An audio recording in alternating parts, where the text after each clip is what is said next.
Jag ser Pirat-TV där, jag ser inte med där. På den rutan så ser jag Pirat-TV. Betyder det att jag är live? Du är live. Perfekt. Hej! Där är kameran. Hello! Hej, mitt namn är Mattias Bjärnemalm. Jag driver Pirat-TV tillsammans med Katarina Stensson som sitter bakom kameran, så ni ser inte henne. För idag har jag en speciell gäst, en mycket god vän som jag tror att alla som tittar på det här känner igen. Och för att göra det lite lättare för henne så kommer jag byta till engelska. Och det är för att göra det lite lättare för er så att ni slipper tyskan som hade varit det andra alternativet. Så vi går över. So I have a great pleasure to welcome Julia Reda to Pirat-TV. This our... Sorry, I don't speak Swedish. Well, it's a learning process, this entire thing. So by the end of the episode, you'll be fluent. Right. For those who, against all odds, don't know who Julia is, maybe you want to have a quick introduction. Either you can do it or I can do it. I'll do it myself. So I'm Julia Reda. I'm the European Pirate Party representative in the European Parliament since 2014. And for those 5 years, I've mostly worked on the copyright reform, which is now really coming to a head. And yeah, happy to be here. Well, I don't think you can understand how excited we are to be here. You're the person who knows everything about this. Or one of the persons. So hopefully there will be questions from the audience, otherwise I will have tons of questions. If there are questions from the audience, our ghost voice will just call them out at the appropriate time and then we can respond. But let's go from the start. I thought we would... So, the copyright reform. You're not thrilled about the results, if we start there. No, absolutely not. Like when I joined the European Parliament in 2014, I was actually quite excited about having a copyright reform because European copyright is quite a shambles as it is. We have different rules on what you're allowed to do online in every single country of the EU. And the result of that is that basically nobody knows what they're allowed to do. And even the politicians who want to restrict copyright even further are constantly infringing copyright on their own social media websites. So really nobody knows how to deal with this system we have today. But unfortunately, despite the promises that the goal of this reform was to make everything easier to understand and make it easier for European businesses to deal with copyright, the end result is actually making it worse, primarily because it makes online platforms directly liable for copyright infringements committed by their users, which means that they have to prevent copyright infringements before they are even happening. So this is the much hated upload filter provision, and also because it restricts the ability to share news online. Yeah. Going back to the positive side, just so I've said on previous episodes of Pirat-TV that a good result would have been a unified European copyright title, a regulation where there would be one copyright legislation all over Europe with harmonized exceptions and limitations, so that what you were allowed to do in one country would be exactly what you're allowed to do in any other country, which makes sense in a digital environment. And that is what we had hoped for, right? Right, yeah. I mean, in the beginning also the European Commission was saying that what they were planning was a European copyright regulation that would be directly applicable law in the entire EU. And it was mostly universities, educational establishments, libraries and end users that were really excited about that idea. And but immediately when this idea was presented, there was quite a lot of pushback from especially collecting societies, the entertainment industry, who really want to have this silo structure and don't want copyright to be weakened in any of the countries. And so basically they want to be able to sell the same thing in one country and then in another country and make sure that it doesn't travel over those borders in any other way than the way they sell it license by license. Well, that's one of the reasons. There was actually a proposal by the European Commission to mostly get rid of geo-blocking, like this video is not available in your country, and this was viciously attacked by the film industry, which I don't really understand, because the end result is that now everybody watches Amazon Prime and Netflix originals because they are available in the entire EU. And eventually, I think they are just contributing to their own demise by insisting on this old business model. Well, I think the film industry has been doing that for quite a while with the way they launch films in different days in different countries, and how they still try to make sure that nothing is available except for the cinema version for quite a while. But let's leave, you know, the crushed hopes of a positive copyright reform and go to the bad copyright reform we got. Right, yeah. So the European Parliament has very recently narrowly adopted this proposal, thanks, among others, to the Swedish members, some of whom apparently pushed the wrong buttons, and others who changed their position at the last minute, which is really unfortunate because, well, with a few more people voting for the possibility to allow amendments, we would have had the chance to delete the most problematic parts of the reform. Because not everything in the reform is bad, but the good elements, for example, allowing libraries to do a bit more with copyrighted content, are by far outweighed by the problems associated with the upload filters and the link tax. Yeah. Let's go with the link tax. That's I normally describe it as bad, and then censorship filter like as hurtful or damaging. But let's go to the link tax. Yeah. So how would you describe it in just a few sentences? So basically, journalistic articles are already protected by copyright, and the copyright is held with the journalists. And you know that there's nothing really wrong with that, but the publishers, or certain press publishers anyway, say that this is not enough, that actually the publishers themselves need to have a right over those articles, and not just the parts that are actually original, but even pretty short elements such as one sentence. And so this link tax basically creates that. It's a new related right that protects the news article itself and gives the right to prevent the publication of that to the publisher. So that means if you want to use a snippet, for example, you're posting a link into Facebook, and Facebook transforms the link into a snippet where it shows a thumbnail picture, the headline, and maybe 2 sentences from the article, that would require Facebook or yourself to pay money to the publisher.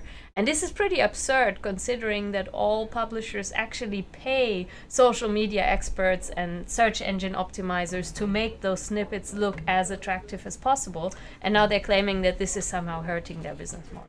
And just to clarify, this is for the article regardless of whether there is copyright on parts or all of that article.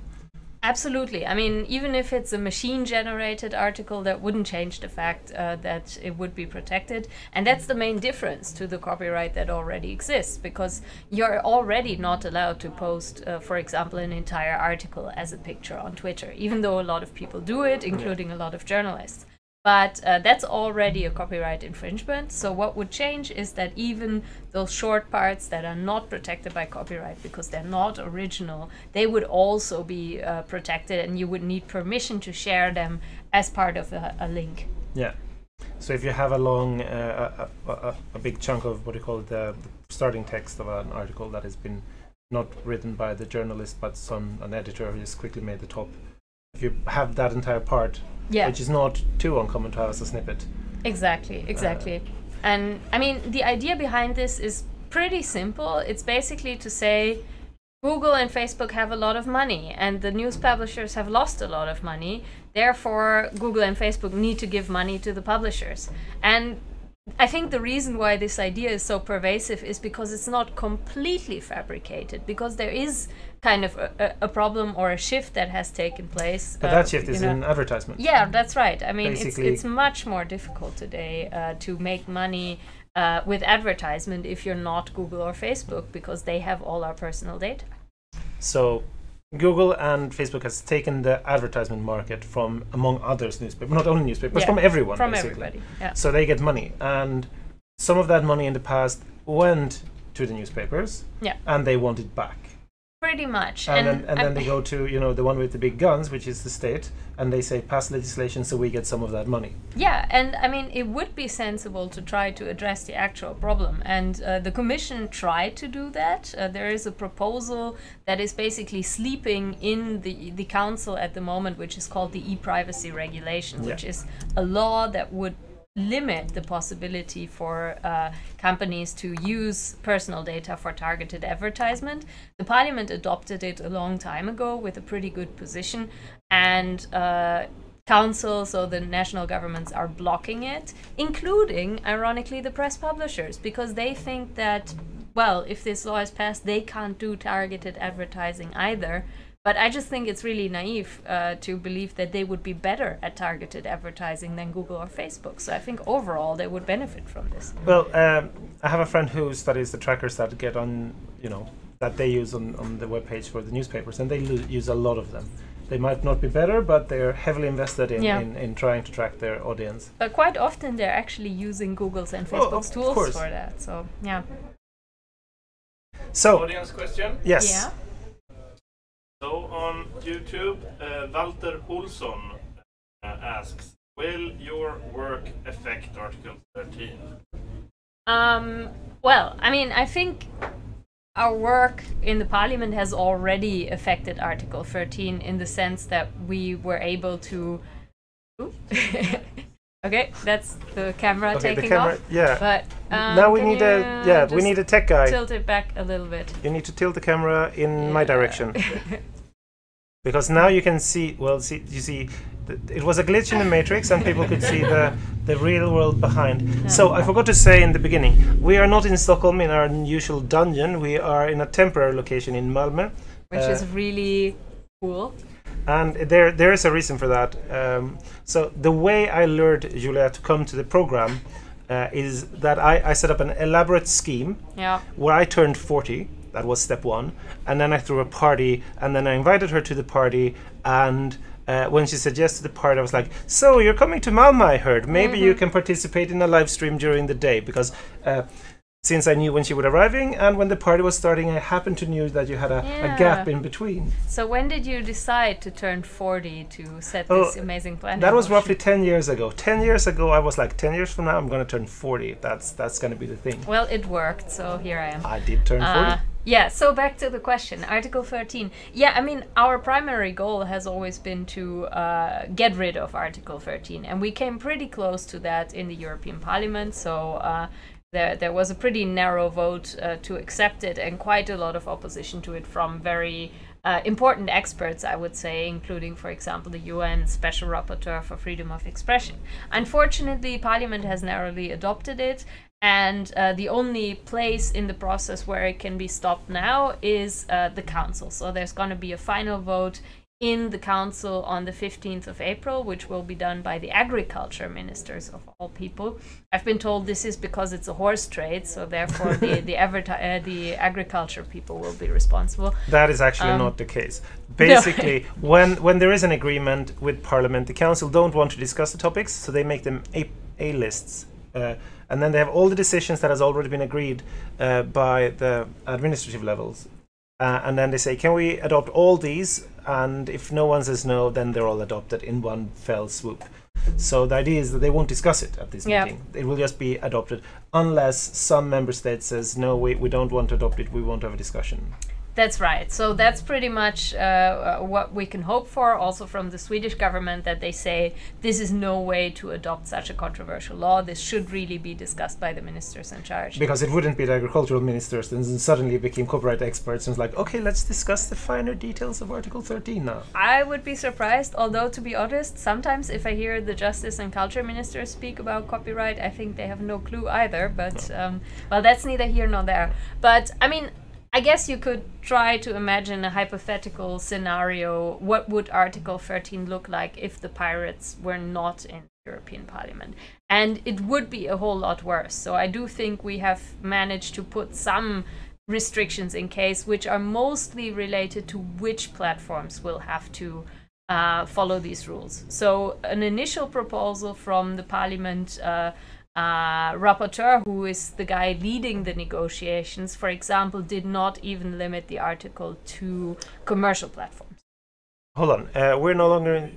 Okay. That's good. Yeah, so I think that's definitely, I would say, a big improvement that we managed, that we are talking about profit-making platforms. So non-profit platforms would be clearly out. And then we also carved out specific platforms. Yeah, although I'm a bit unhappy with that, because basically there was a really broad definition of all kinds of platforms that supposedly hurt the authors. And then we say, but what about Wikipedia? They have large amounts of copyrighted content, but it's all freely licensed. So what is actually the problem? And then they say, okay, fine, we'll write all the platforms except for online encyclopedias.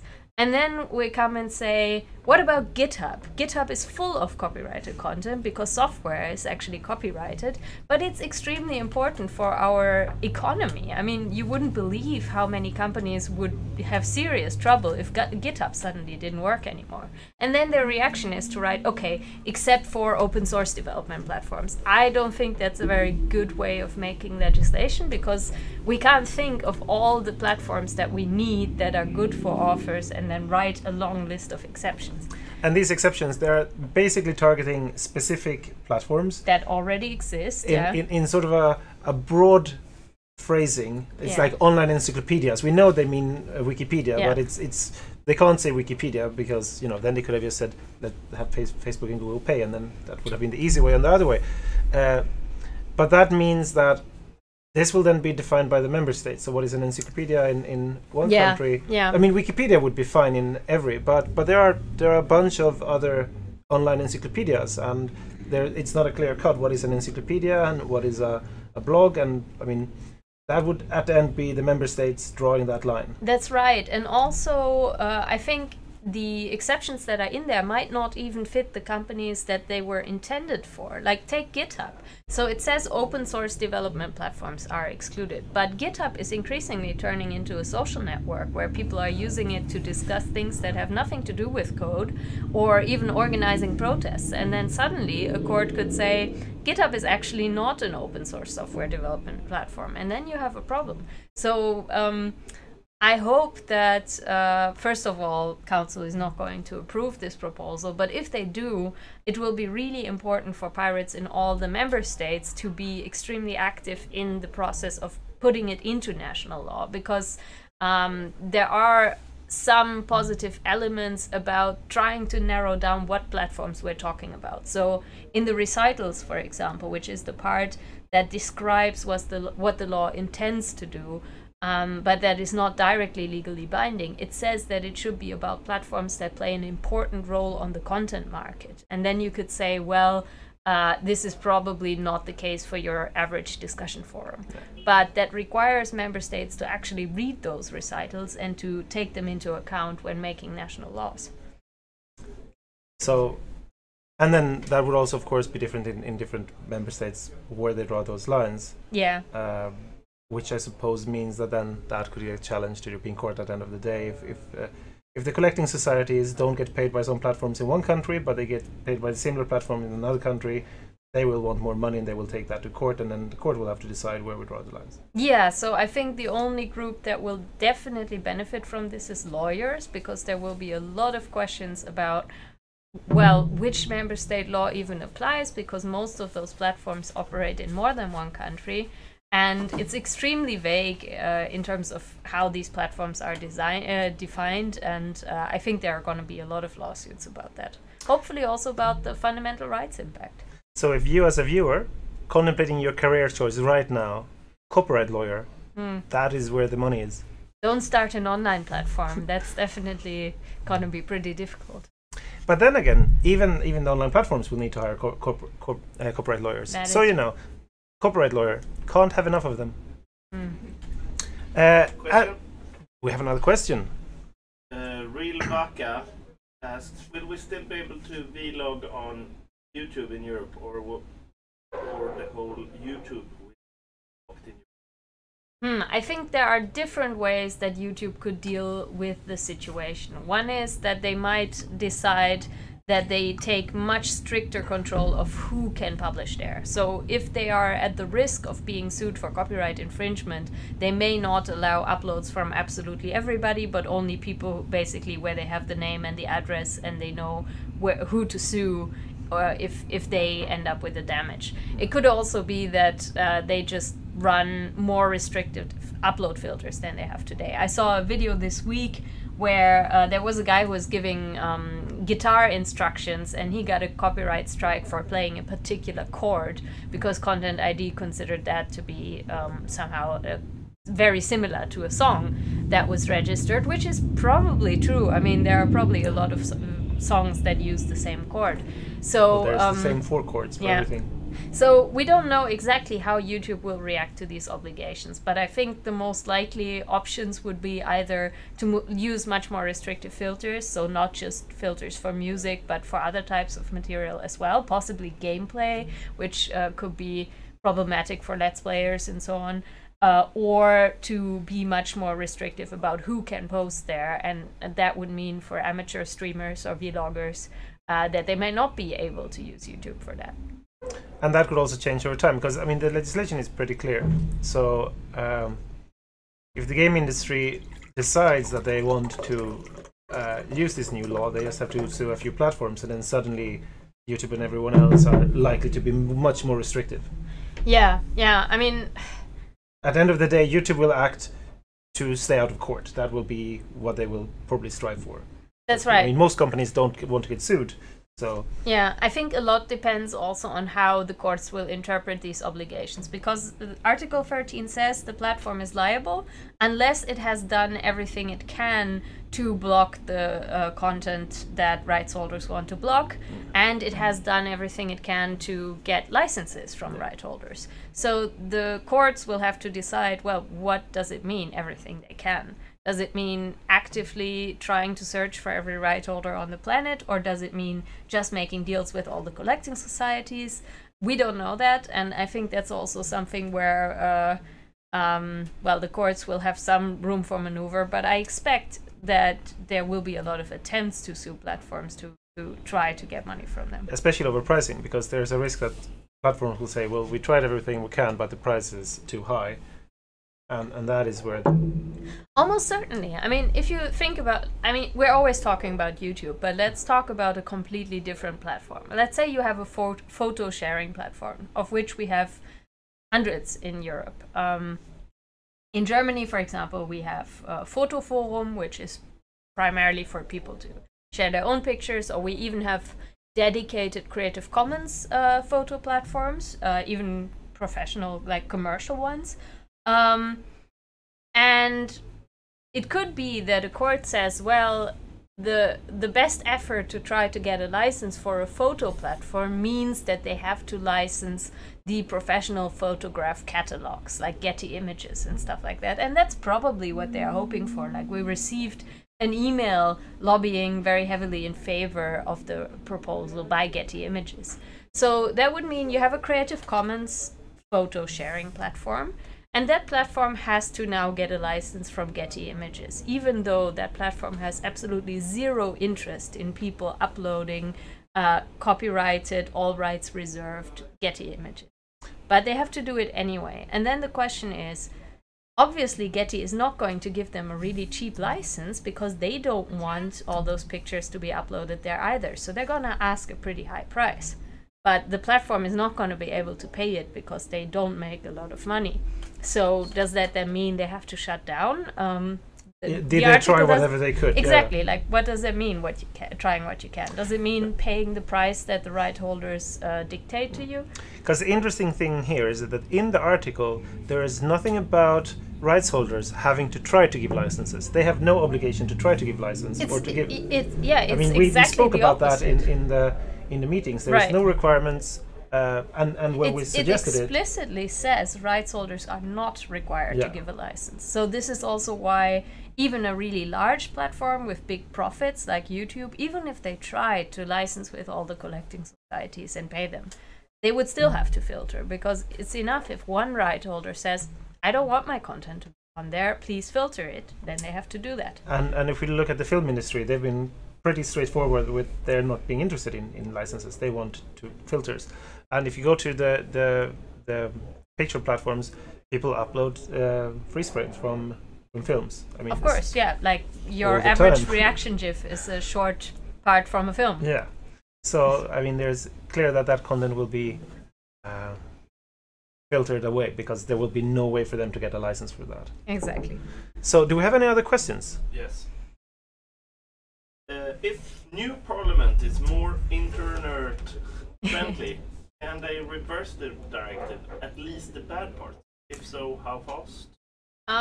It's actually pretty difficult because the European Parliament doesn't have a right of initiative, unfortunately. So that means they cannot directly change the law just because there is a majority for it. But what you can do if you see that the majorities have changed and that there might be a majority against these proposals is to call upon the Commission to make a proposal. The European Parliament can do this in the form of a resolution, and also the public can do it in the form of a European Citizens Initiative. So this is kind of like a petition where you have to collect 1 million signatures from different European countries, and then the Commission is formally asked to put forward legislation on this. This is not legally binding, but this is one way that you could kind of send a message to the Commission that this law should be reformed. They don't have to put forward a legal proposal. They have to consider a legal proposal. That's right. So it's very much weaker than. Yeah.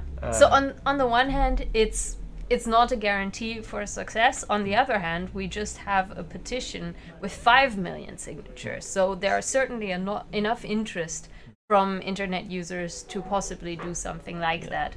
But I think, well, you can either try to push the Commission to make a proposal, or you can sue. Like, you can try to get the European Court of Justice to make a decision on this law, whether it's in line with fundamental rights. This was successfully done with the Data Retention Directive, but it took many years, and you basically have to wait until a member state has implemented the directive into their national law, and then you can sue against the national law because, for example, because it violated your freedom of expression. But I have to say that this is not the right path to go, because the problem is, at that point, when we have filters everywhere on all platforms, and the court says, no, we can't force platforms to have filters, the court will not say platforms can't have filters. Right. So they can just keep the filters when the law goes away, and then it basically you will have a smear campaign from the copyright industry saying that if they take away the filters, to take away the money to all the poor artists. So even if there's even if the law got shut down by the court, so they say, no, we can't impose this filter obligation, that the court will not say no platforms is allowed to have filters. Right. So they will still be there, and they will still most likely stay on most platforms. So if we go down the route of filters, once we have the filters, we won't get rid of them. Or, I mean, we to some extent we might lessen the impact, but the general idea of having filters everywhere will already be there. Right. And switching from this legislation, I mean, I see there's another question, but just moving on the filters, this is not the only idea for use of filters that is in the pipe at the moment. You've been working on the terrorist content online proposal as well. Yeah. Which is basically filters. That's right. I mean, it's one of the core ideas of the terrorism regulation. So first of all, this is a regulation. So this means if it gets adopted, it would be directly applicable law throughout Europe. And the Commission made a proposal for it that did include upload filters, and the Council, so the national governments, have also adopted a position that includes filters. Now, currently, the Parliament is working on it, and there's going to be a vote in the Civil Liberties Committee on Monday. And on the plus side, the text of the Parliament Civil Liberties Committee does not include the possibility for a authority to force a platform to use upload filters. So that's a big improvement, I would say. However, there is still a big problem, which is that the Civil Liberties Committee doesn't plan to change the obligation for platforms to remove content that the authority has notified to them as being terrorist content within 1 hour of receiving the removal order. Now, if this only applied to Facebook, it probably wouldn't change all that much. I mean, you had the Christchurch attack a few weeks ago, and in that case, Facebook actually removed the stream within 17 minutes. So to a large extent, they are already complying with this. But it would be a huge problem for really small websites, because this terrorism regulation, unlike Article 13 of the Copyright Directive, doesn't just apply to professional for-profit platforms, but to any hosting provider where users can publicly upload stuff. So if you have a blog with an unmoderated comment function, it would fall under this rule that you have to react to a removal order within 1 hour. That includes on the weekends and at night. course. So this is a huge problem because from the perspective of a website operator who is not a big business, they can't do it by hand. They can't sit in front of their inbox day and night to wait for an email to come in that is most likely never going to come because most blogs don't have any terrorist content ever uploaded there.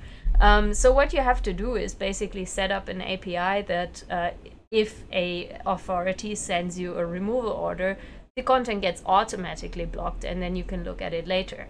And so you end up with filters again at the end. These aren't upload filters, but it would basically be a possibility for an authority to directly remove content from your website without any human oversight on the side of the platform. And since it's the platform removing it, you can't also appeal that decision to the authority making the choice. Or how would that work? Well, so at least in the position of the Civil Liberties Committee, we have been able to add this possibility to complain both to the hosting provider and to the authority in the case that your content gets wrongfully removed. But, well, this is not necessarily much of a consolation. I mean, we've seen this with Content ID, that they, for example, sometimes block live streams because of music in the background or something like that. And it's obviously a mistake, but if you complain and then it gets put back online 24 hours later, the damage is already done. So we will have a position of the Civil Liberties Committee next week, and then the Parliament will adopt their position. Yeah, so for the Civil Liberties Committee vote, which is on Monday, our group, the Green Group in the Parliament, has tabled an alternative which basically removes this 1 hour obligation and says the platform has to react as soon as possible. And of course that depends on how big the platform is. So the problem is that so far as we know, the Liberals, the ALDE group, plans to vote for the 1 hour deadline. Yeah. Which is quite surprising because some of these members of the ALDE group in the Civil Liberties Committee, they were really against upload filters and they voted against upload filters on copyright. So this includes Cecilia Wikström, this includes Sophie Entveld, Angelika Mlina, which are all liberal members who actually sort of understand these issues, and I would hope that they would vote against this idea. But the moment you say terrorism, people get a bit nervous. Exactly. Which is a bit... Okay, but if you have the vote in the Civil Liberties Committee on Monday, will it then be in plenary before the elections, after the elections? I think they will try everything to have it before the elections, so that means the week after already there would be a plenary vote, which would be one more chance to remove the 1 hour deadline. Of course, after that, there would have to be negotiations. But if Council says we want 1 hour, and the Commission says we want 1 hour, and the Parliament also says we want 1 hour, it's not going to change in the negotiations, or at least it's very unlikely. Yeah, depending on, of course, the new Parliament. So there is, even if the Parliament has a position now, this is one of the things where the new Parliament can have an impact. That's true. So with the copyright, if the Council says yes, that's done. But with the terrorist content, the new Parliament will have a say. Yes, that's right. So they could change position, You know, if we have the right people elected into the European Parliament. Right, very important question. Yes. So, Oppa Klobber, Kevjack, Soulcover, Henke37 and others are discussing if it's GIF or GIF. That is a very important question, and I'm sort of flip-flopping on it. I think I said GIF here. I would tend to say GIF, but I think both are possible. We have the graphics interchange format as a argument. G size. Oh. If it's graphics, wouldn't that be a reason to say GIF? Exactly. Okay, fair enough. I stand corrected, but you know, I think both possible. I belong to the liberal school of thought that says that whatever you feel happy about saying, go ahead and say it. All right. Another question: will Article 1113, whatever, affect private messaging? So if you upload or send a picture or news article to a friend in a private message, will they be affected by the link tags and upload filter, since the very act of sending a picture file the friend is uploading? I would say probably not. This is something that we've been able to mostly rule out. So Article 13 says that it's platforms that where users can publicly post things. So there would probably be a legal gray zone if we are talking about a platform that has relatively large group chats that anyone can join. That might be considered covered, but a private message from one person to another is definitely not covered by Article 15. The link tax, it says, first of all online services have to pay it. So that includes your blog or something like this, and in theory also a messaging service. But it has an exception for private or non-commercial uses by the individual users. So I suppose that a message between one person and another would be considered a private message and therefore be excluded. But there is some legal uncertainty there. What about if it's a chat between professional users, for example? Then they might not be covered by this exception. What do you think? Well, I'm trying to figure out because it's not making available to the public. So if you don't, no, it says make, yeah, it's like publicly accessible or something like that is what it says. Yeah, but which copyright infringement would it fall under? Because it's not. Well, actually, the link tax also covers the reproduction rights. Yeah. So in principle, the link tax would apply to messengers, but it might be excluded because of this exception for private and non-commercial users. So this is one of the things we would have to look at the national implementation to make sure that private communication, because I mean it is clear that it's not intended to cover private communication.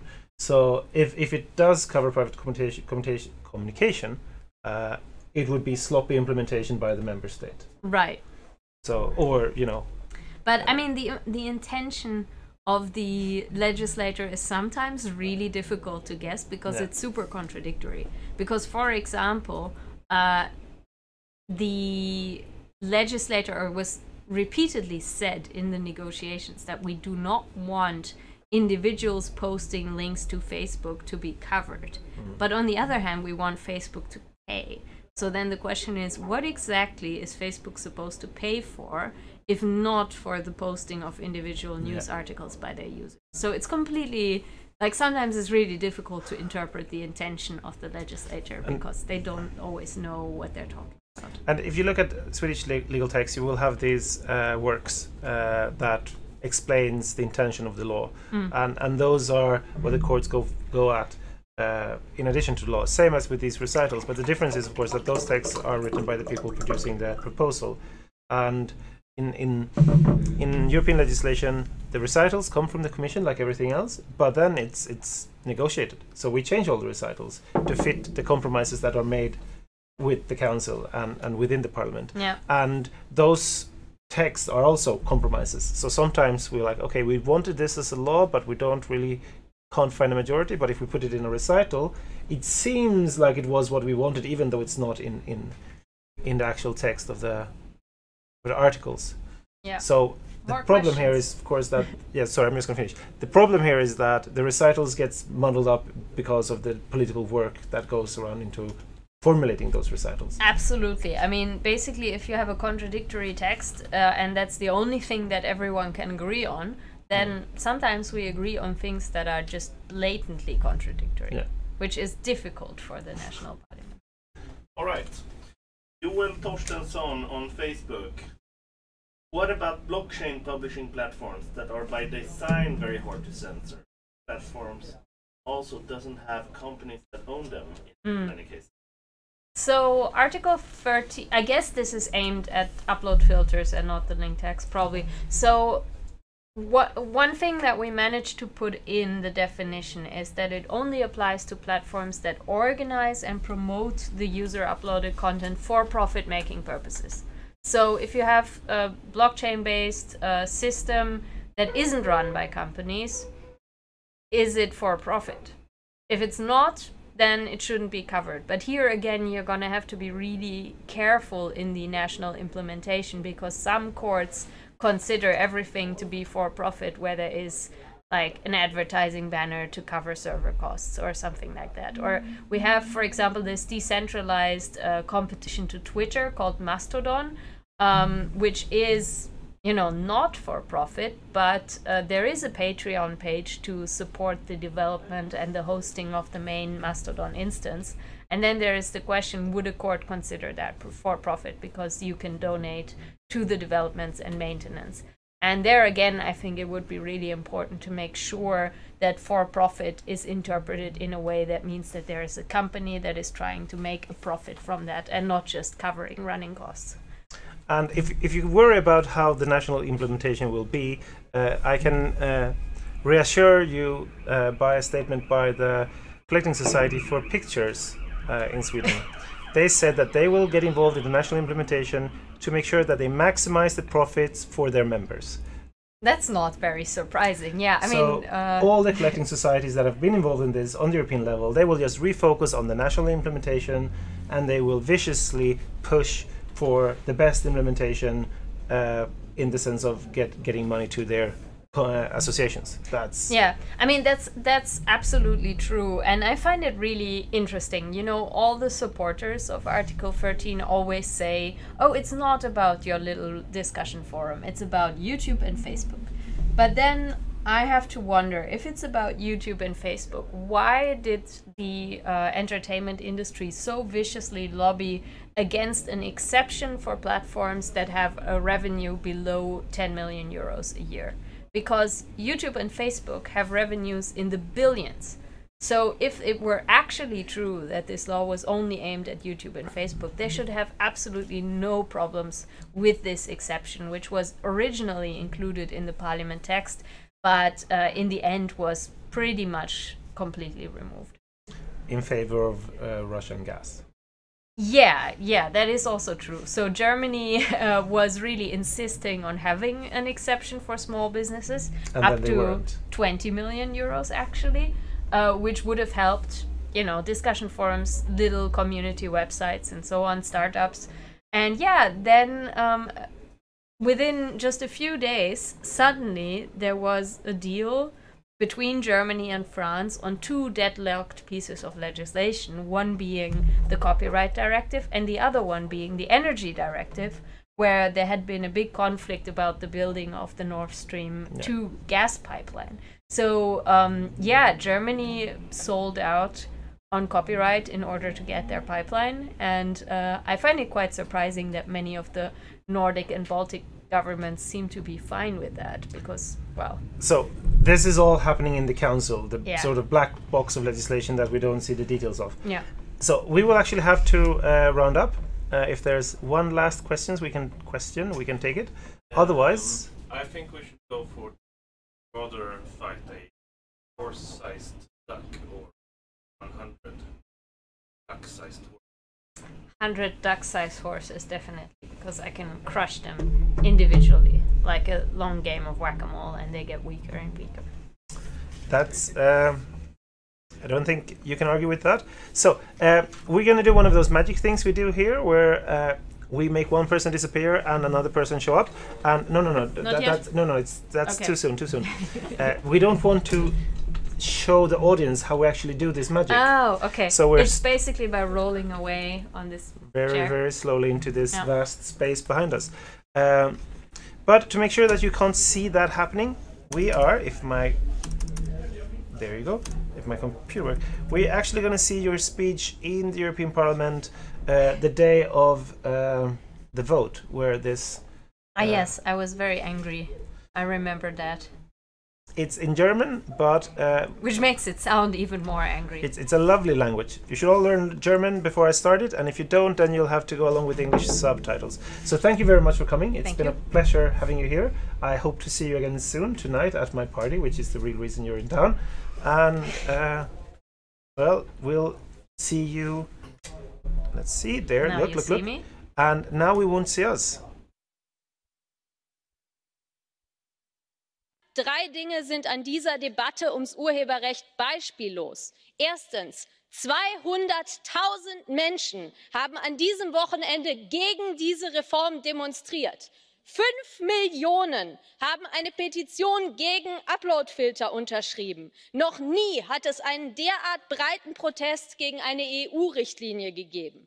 Zweitens, Noch nie wurden Proteste von diesem Haus so konsequent ignoriert. Bereits im Sommer sahen sich Wählerinnen und Wähler einer massiven Desinformationskampagne ausgesetzt. Anstatt sich mit Kritik auseinanderzusetzen, wurde jede kritische Stimme mit Beleidigungen überzogen. Da wurden Gerüchte gestreut, wie eben vom Kollegen Cavada, E-Mails kämen von Bots. Die EU-Kommission hat Kritikerinnen als Mob bezeichnet und der Delegationsleiter der CDU, Herr Caspary, sagt sogar, Demonstranten wären bezahlt. Alle diese Diffamierungen sind frei erfunden und leicht widerlegt. Lanciert wurden sie von einigen wenigen Lobbygruppen und verbreitet wurden sie im Feuilleton bestimmter Zeitungen, die sich von der Urheberrechtsreform Profite erhoffen. Leider hat diese Desinformation funktioniert. Heute, wo Bilder von Massendemonstrationen um die Welt geben, glauben manche immer noch, die Mails kämen nicht von echten Menschen. Dieser Glaube, alle Kritik sei aus Amerika gesteuert, hat sie dagegen geimpft, sich mit dem Bedenken inhaltlich auseinanderzusetzen. Ganz gleich, dass die Warnungen vor Uploadfilter vom Bundesdatenschutzbeauftragten kommen, vom UN-Sonderberichterstatter für Meinungsfreiheit und von führenden Forschungszentren. Drittens, niemand, weder die Union noch die SPD noch die Opposition, hält diese Reform für sinnvoll. Niemand will die politische Verantwortung übernehmen für Uploadfilter, die mit Artikel 13 kommen. Dafür stimmen wird die Bundesregierung trotzdem. Liebe Kollegen, ich bitte Sie, Sie haben alle Ihre Zeit.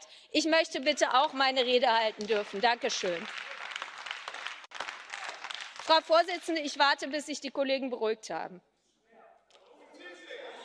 Excuse me, Madam Reda, is Herr Brock, bitte, please, Madam Reda has the floor. Respect the speaker who has the floor. Madam Reda, please continue. Thank you.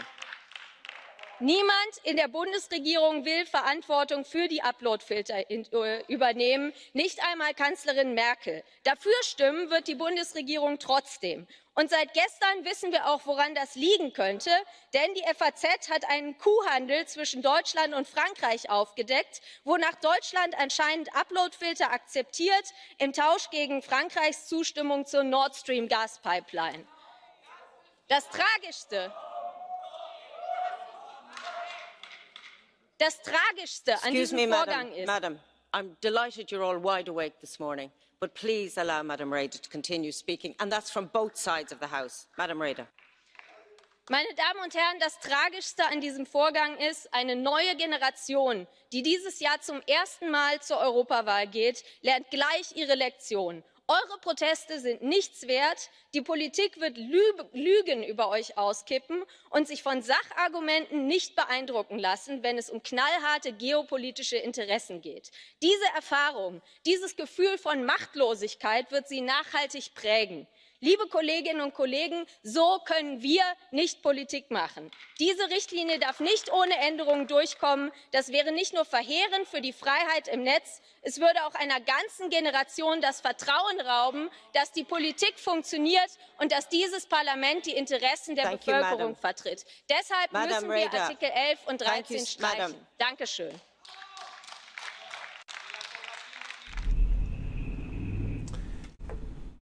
Så, välkommen tillbaka. Vi skulle nu byta till svenska, men eftersom vi upptäckte när vi hade en internationell gäst att vi även fick internationella tittare så kör vi vidare på engelska.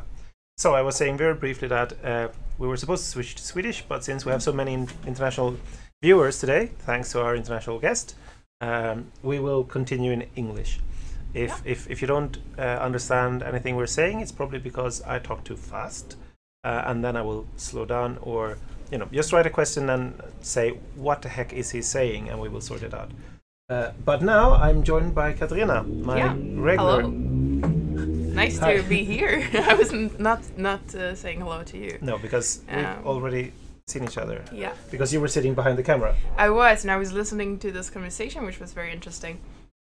And I'm also really happy that Julia could be here, and it's really impressive, I have to say, the work that she has done in the parliament. And even though we didn't manage to get all the way in the vote in the parliament with a copyright directive, it's impressive how how much, I would say, motivation you've sparked in all these people around Europe who really think this is, who are really worried about the of this and all the engagement that where you've been the central. Now I'm talking to Julia who's sitting behind here, so you're wondering you why basically I'm just you. switched seats. So it's, Yeah. it's not you, the audience. I mean, you're great, but Julia is the one getting all the praise at the moment. Yeah. I'm very impressed and glad that you could join us here today. Ooh, now we have this happy Skype sound in the background. So what's happening, we're having a second international guest, but she couldn't make it all the way from Finland because it's far away. So on Skype, and I'm not sure if I have to do like that. You'll see her. This is Saga Nyren from Helsinki. Hello, can you hear me all right? I can hear you. You can hear her. I can hear you, yeah. Let's just see if the tech guy says that the audience can hear you. Because that's the important thing. I mean, it will be really weird if we have a conversation and they don't hear you and they only hear us.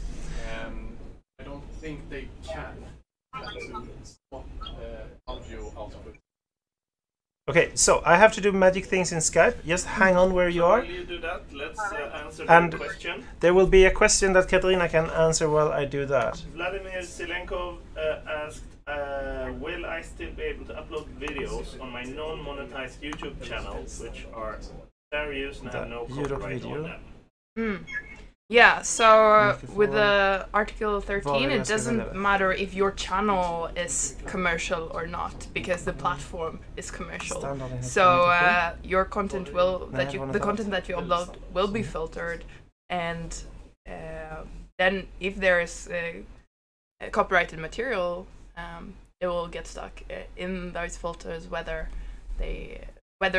your channel is commercial or not. I think that was the answer to the question, right? I hope that was the answer, because we're going to see if the audience can hear Saga Nyren. Now, hi. Hi.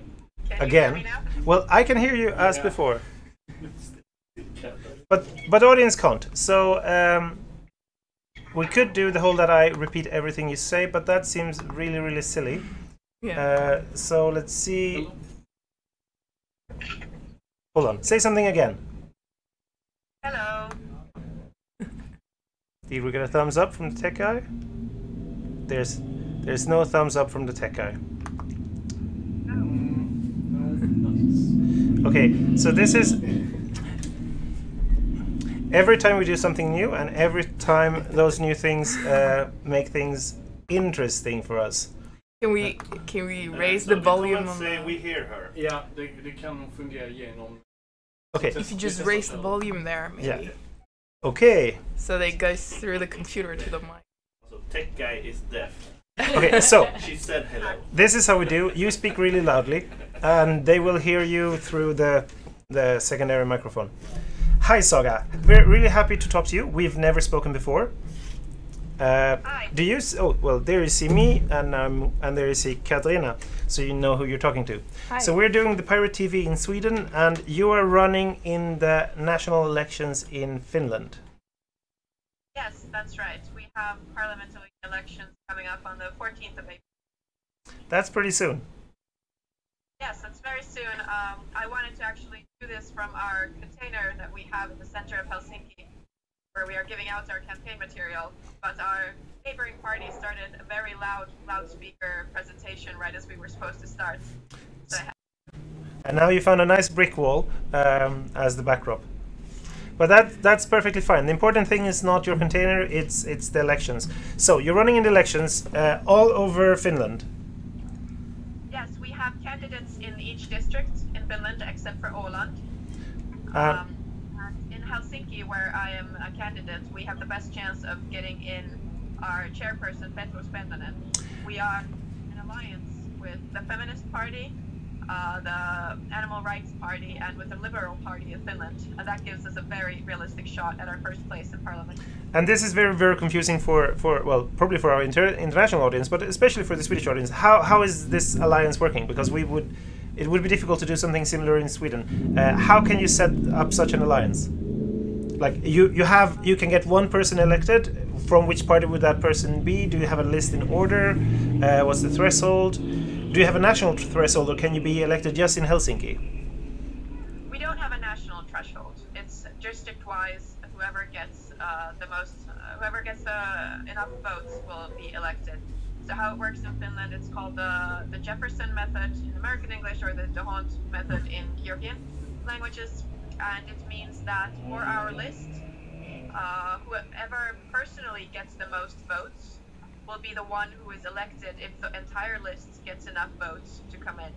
Okay, so if the list get a seat, then you look at who's on the list, and whoever got the individual most little dots gets that seat. That sounds a bit risky. I mean, how do you know that your party will get a seat and not the... Realistically speaking, this is a race between the feminist party Katju Aron and the pirate party Petros Pennanen. Both of them are elected to the city council, right? Yes, both of them have a seat in the city council. And we are taking a risk here that the feminist party will get Katju Aron elected, but we see that this is a risk worth taking because we have been a party in Finland outside of parliament for 11 years now. And a lot of people tell us that they would vote for us if we had a chance of getting in. And this is, of course, a problematic way of thinking, because if all those people voted for us, we would have gotten in the last elections already. Yeah, that I think a lot of pirates all over Europe has the same problem, where they use the threshold as an excuse not to vote for a party you sympathize with, but you're afraid that your vote will not count, which is of course incorrect, because the vote still counts in some way. And if you vote for a party that would get elected, if you didn't vote for them, they would still get elected. So the individual vote has as little impact whether or not you throw it above or below the threshold. But this will get you... Sorry, I'm cutting you off here. No, I have a question, but if you had something directly connected, you can continue and I'll take the question. Yeah, so this seat will go to whoever gets the most individual votes. But if that person gets run over by a bus, it's then the second person who got the second most votes who gets to go there while the first person is in hospital. Hospital stay, I don't think, is enough for... Okay, but the graveyard. It's a really quick and hard bus. But yes, But the order of substitutes. The next person on the list who got the votes. Okay. The Feminist Party has had very similar politics to us, at least in Helsinki City Council.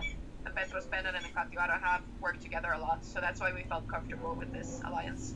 Okay. Yeah, I had a question, because you have representatives in 2 cities, right? In Helsinki and Jyväskylä? Yeah. Yes. The Pirate Party has 2 seats. Has that helped you in this election, that you managed to succeed in those elections? That was 2 years ago, right? Or something like that? Yes. Yes, it was 2 years ago, and it has definitely helped us a lot. Since Petros Pennanen is one of the people who got elected, and he is now the chairperson of the party and running for parliament from Helsinki, the fact that people have been able to follow his actual politics for 2 years definitely gives him a leg up compared to earlier elections.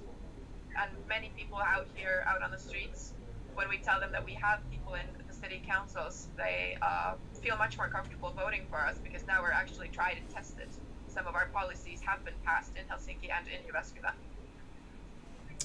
So going for municipal elections as a platform to grow, that would be an advice from the Finnish pirates. Definitely, because then the locals find out more about you, and we get much more visibility as well. Yeah. That's a change we would like to do in Sweden, to put the municipal elections separate to the national elections, because now we have both at the same time, which kind of takes the focus off the municipal elections, because it's on the national level.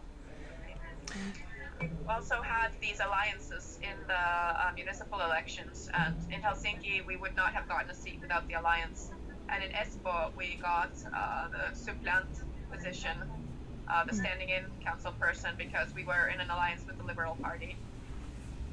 Okay, so you have 2 regular seats and 1 substitute in a third place. Well, that's impressive. Before we let you go, is there anything we can do from our side to help you? Because I mean, any pirate win is a win for all pirates. So what can we do to strengthen the Finnish pirates in this election that is in 2 weeks? 1 week? 2 weeks? 2 weeks.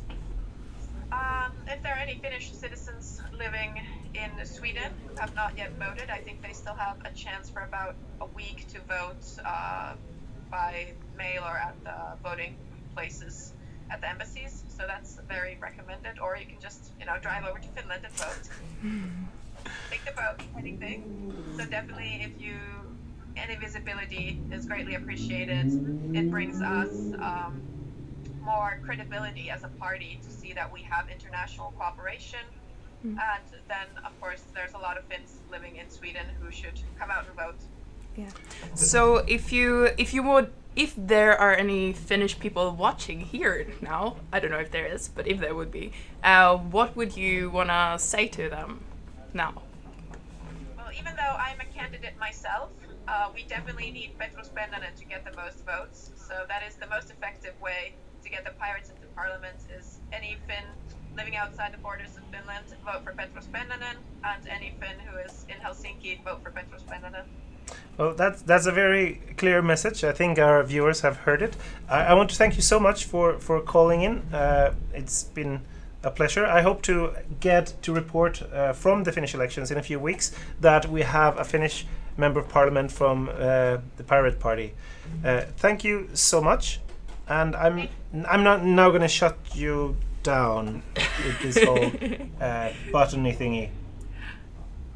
Bye. Thank you. Bye. Oh, and there's that. So, I think for the last... this is going to be a short episode. The main reason it's a short episode is because, well, I have a birthday party. So we have to rush there. Because, I mean, you're also in Malmö mainly for my birthday party. Yeah. So, that's, the advice for you. If you want Pirate-TV to come to your town, you can arrange a birthday party for me, and that will happen. Or some other person worth celebrating. Yes, then we might arrive as well. We'll see. It also helps if you have green screens that we can project our backdrop on, so no one can tell the difference. And we also require a table and cameras, but we can probably get the cameras with us. But the table, green screen, party, that is what you have to arrange. So then we'll come to you.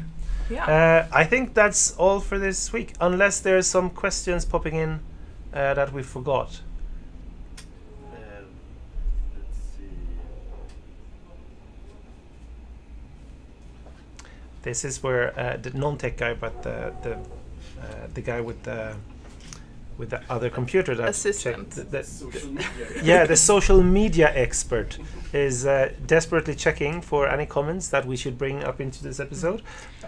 Otherwise, I just want to say it's so fun to have guests on the show. I think we had last week as well, and I hope we'll have more guests in the future.